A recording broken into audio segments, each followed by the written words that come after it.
Greetings, everyone. Hope all of you are having an absolutely fantastic day. We are back again with more Pathfinder, Wrath of the Righteous. And this time I want to provide a walkthrough on how to get the Dreadful Dragon achievement, which requires you to defeat the Black Dragon in Act 4 at core difficulty level or above. Let's go ahead and get into it. So first, I'll give you a rundown on the builds of all my characters, starting with my Azada. So he's going to serve as my blaster, do probably the majority of damage against this particular creature.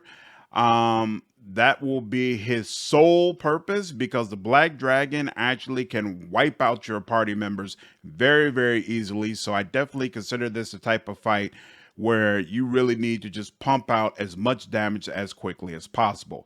Next up is Sela. She's going to be up front. She's going to be my tank. She's one of the few people on the team who might be able to handle getting the full brunt of the Black Dragon's blast without immediately going down.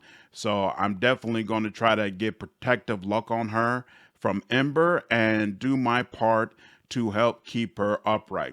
As far as buffs for my Azada, it's mostly focused around defense, so mage armor, shield, ice body. Reduced person helps a little bit with being able to connect with my blast. Heroism serves the same role. And then I have some of the enhancement options as well to increase his saves and his overall defenses. Same with Sela, of course, as my tank. I'm definitely going to want to have her protected. So she also has bark skin, magical vestments, armor, things of that nature to help ensure that she's going to stay upright during the fight. Next up is Soseo. He serves as my healer, and he also has the community domain, so that gives him access to Guarded Hearth, which is the best buff in the game, in my opinion. It basically boosts a whole bunch of things based upon your wisdom bonus score, which is very high for him, and that's really strictly the role that he serves. He could step up as an off tank, but he's not really good at it, at least in the build that I have for him. So he mostly hangs in the back and waits for things to go bad so that he can heal or buff as necessary. Next up, we have Ember. She serves as my secondary blaster. She uses the fire element, whereas my Azada uses the lightning element, and then she's also great at debuffing with those hexes, so we can use evil eye and misfortune to try to make it easier to be able to hit the dragon. We'll see how that all works out. She also gives us access to a couple of nice buffs like heroism. Next up is Arushale. Arushale serves as my skill monkey and of course my archer. She also has a couple of powers that help the other team members to be able to hit enemies easier, so she's very useful in boss fights, and hopefully after debuffing the dragon some and using some of her powers, she'll be able to go crazy with her archery. Last up is Woljif. He serves as a off tank and a damage dealer with his sneak attack damage. And he serves as a debuffer because when he's able to hit sneak attacks, it causes different status effects on enemies, such as lowering their AC or making it harder for them to connect with attacks. So having him up front is really helpful, and hopefully he'll serve at least some purpose in this fight. Next up, we have the horse. So the horse is another basically main tank right next to Sela. And so he's really there just to soak up damage. I'm not expecting a whole lot else out of him. Same with Avu, to a lesser degree. She does sometimes connect with her attacks. It's really nice having her up front, but it's all about these two in connection with Sela, keeping heat off the rest of them so that we can do the damage we want to do. And with that, let's go ahead and get into the fight. So the battle is located here in the Califia Mines. Basically, when you come here, you'll see a pile of treasure at this location, but you can pass a check to realize it's an illusion. Check is relatively easy to pass. There should be somebody on your team who can go ahead and do it. And then you'll see the big pile of treasure here. There'll be a button on this pile of treasure for you to touch it, and that will then trigger the fight for the dragon to come down. If you look at his stats, you'll see he's absolutely monstrous. A 48 on strength, 39 on constitution, and a 35 on wisdom. This guy is no joke. He's got a bunch of really nasty buffs like blur, mage armor, shield, bark skin. Extremely difficult to hit, extremely difficult to debuff. His AC is 72 and even flat-footed at 66. Notice his touch AC is 18, so definitely vulnerable there. He's got a large list of immunities that is actually expanded compared to some of the other bosses we faced, so he's not vulnerable to sleep, frightened, shaken, or things of that nature. So overall, definitely a tough fight. And that's not even mentioning his breath attack that can one-shot your less well-armored allies, such as Miyazata. So if he directs that at Miyazata, it's probably game over. Let's see how it works out. All right, horse does nothing, and that's to be expected. We don't have it properly debuffed enough to expect that the horse would be able to hit it.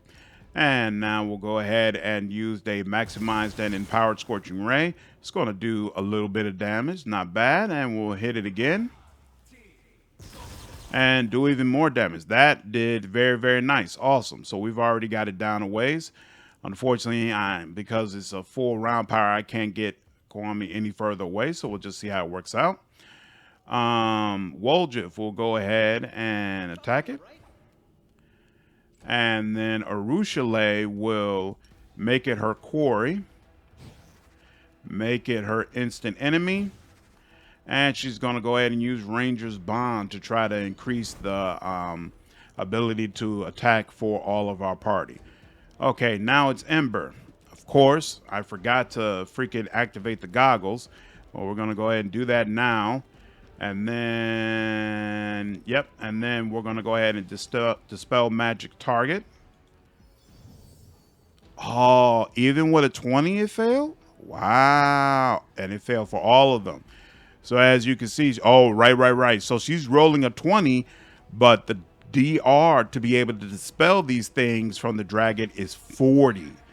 And even with a pure 20 roll, she doesn't have a high enough modifier in order to be able to dispel anything from it. So, like I said, very difficult to debuff this creature. All right, is using Frightful Presence, and then it almost completely wiped out Woljif despite all the buffs that he had. Now it's Sela's turn. She's going to go ahead and use Mark of Justice, again, making it easier for the team to be able to hit on the particular target. I forgot to activate Eagle Soul for her. I should have done that before the fight. But she's going to go ahead and attack. 0, 0, 0. It is what it is. It's not debuffed at all, so it's going to be very difficult to hit. Probably the same with Avu, unless she... Ooh, no, Avu was able to hit the first time. Way to go, girl. Now it's Soseo's turn. He's going to go ahead and heal up Woljif. Excellent. And then moving on, now we're back to the horse. And back to my Azada. The Azada is going to go ahead and again maximize and empower a Scorching Ray. Hitting that touch AC. Does monster damage. Very nice. Exactly what I wanted. So we're going to use the Quicken. And then we're going to use a maximized Scorching Ray. And we've almost got it down now. Now it's Woljif's turn. And let's see if he can pull off a... He does. He pulls off the sneak attack, and the dragon's down. So as you can see, not easy to hit at all. Definitely a tough fight, but not impossible if you have your people outfitted properly, and you have a team set up to be able to take advantage of some of the ways to be able to overcome this particular enemy. So, hope all of you enjoyed this video. If you did, please leave me a like, share this content, and subscribe to the channel if you haven't already.